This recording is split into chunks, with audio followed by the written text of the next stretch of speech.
네, 같이 한번 시장을 보도록 합시다. 지난 새벽에 미국 시장이 정말 미친 듯한 변동성을 보여줬었죠. S&P 500 같은 경우에도 그렇고 다우존스도 그렇고 나스닥 같은 경우에는 장중에 마이너스 5% 가까이 되는 하락률까지 보여주다가 결국에는 양전으로 마감을 했습니다. 이런 흐름 자체는 정말 보기 힘든 흐름인데 정말 미친 듯한 변동성이었다 라고밖에 설명할 수가 없을 것 같아요. 그럼에도 일단은 양전을 하면서 마감을 했기 때문에 요거에 위안을 삼아야 되지 않나 싶은 생각이 들어요. 뭐 결국 나스닥이 양전을 하면서 마감을 했으니까 우리나라 시장도 결국에는 장 초반에 이렇게 갭상승을 보여줬었거든요.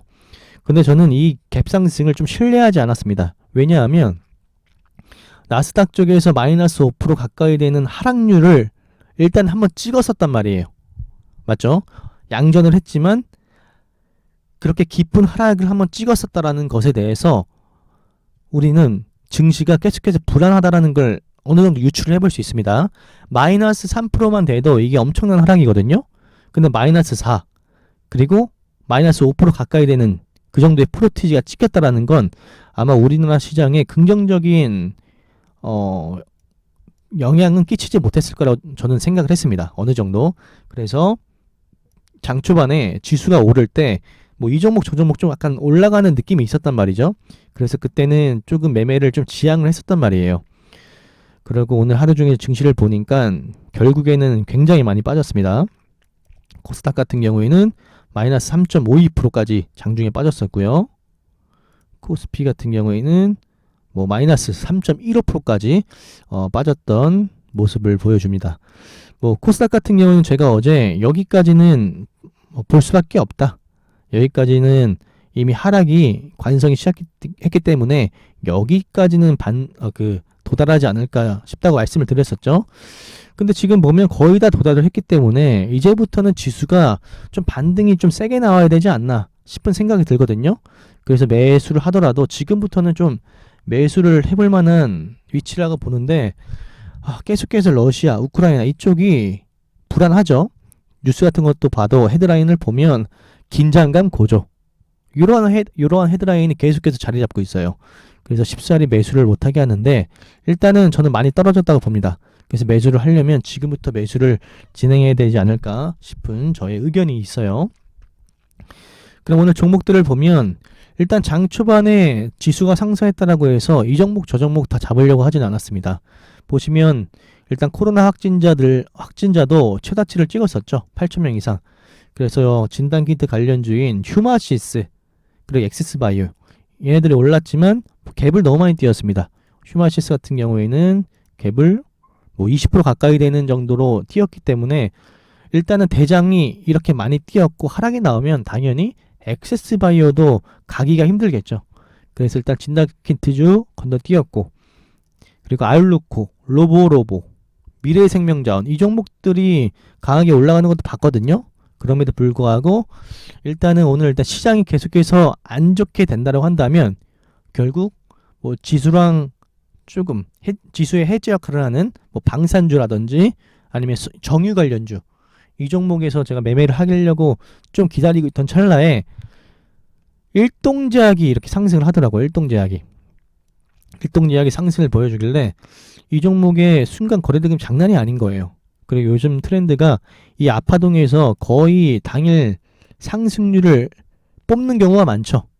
그래서 저도 순간적으로 이 일동제약의 거래대금이 쏠리는 걸 보고 매매를 진행하고 나왔습니다. 여기서 순간적으로 매매를 해서 매매를 괜찮게 하고 나왔던 것 같아요.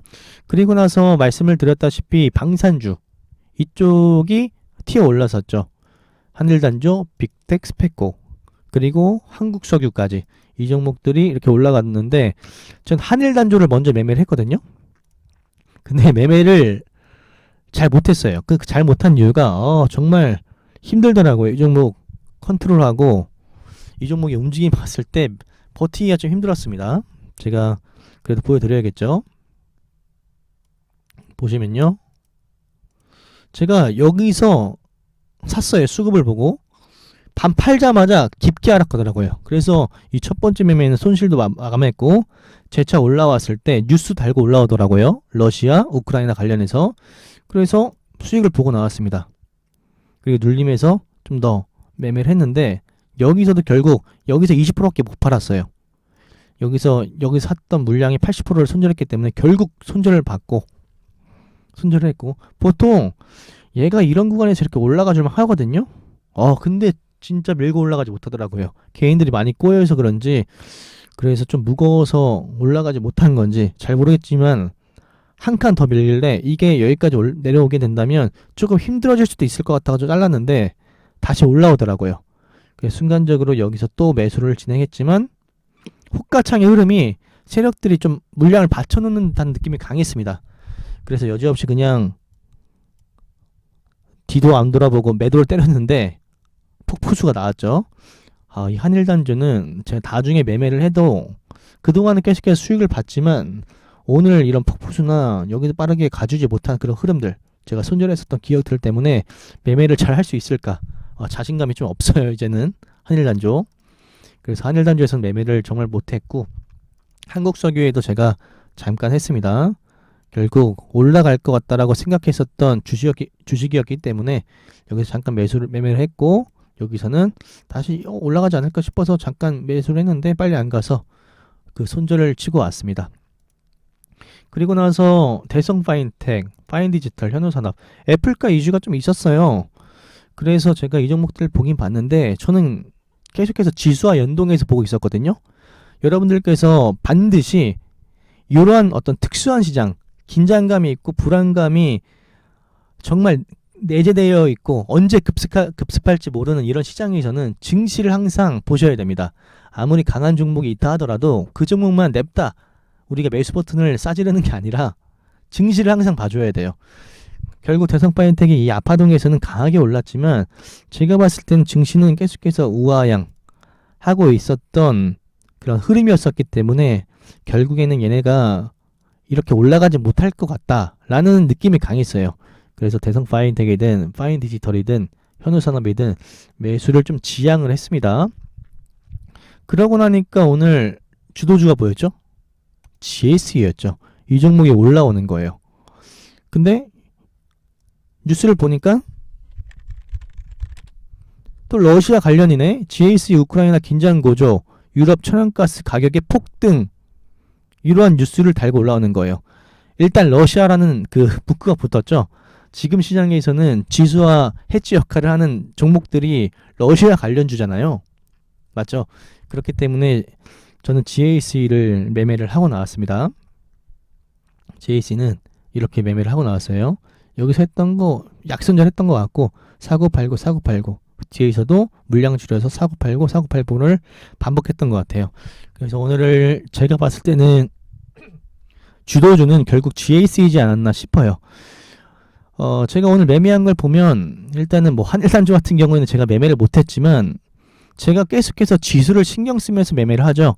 제가 최근 복귀 영상을 찍어드린 걸 보여드리면요, 보시면요, 계속해서 지수를 의식을 안 하지 않습니다. 계속해서 지수를 의식하고 지수에 따라서 그리고 시장에 들어오는 돈의 흐름, 거래대금의 크기에 따라서 제가 눈치를 봐가면서 매매를 하거든요. 근데 간혹 가다가 몇몇 분들은 자기 기법이 있다라고 해서 기법만 무조건 이렇게 종목에 대입하는 경우가 있습니다. 근데 이런 시장에서 정말 기법만 믿고 평소대로 물량을 강하게 베팅하거나 세게 베팅하거나 이렇게 한다라고 한다면 정말 크게 손실을 볼 수도 있는 시장이에요. 그러니까 기법이 있다라고 한다면 물량을 좀 줄여서 매매하시는 것도 중요하고요.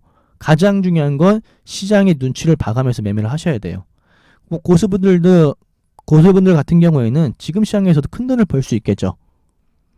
뭐 한일단주, 빅텍, 뭐 한국석 이런 종목들을 종가 베팅하면서. 하지만 그게 아니라고 한다면 우리는 이런 시장에서는 계속해서 시장의 눈치를 볼 수밖에 없다. 우리가 뭐 시장을 그냥 이기려고 하는 것보다는 어느 정도 타협점을 맞춰가면서 매매를 해야 되지, 평소처럼 우리가 너무 베팅을 세게 하기에는 부담감이 있는 시장입니다. 그러니까 여러분들 지금 시장에서는 지수를 평소의 시장보다는 조금 더 민감하게 체크하면서 매매를 하시길 바랍니다. 아시겠죠? 그럼 영상은 여기에서 마치도록 하겠습니다.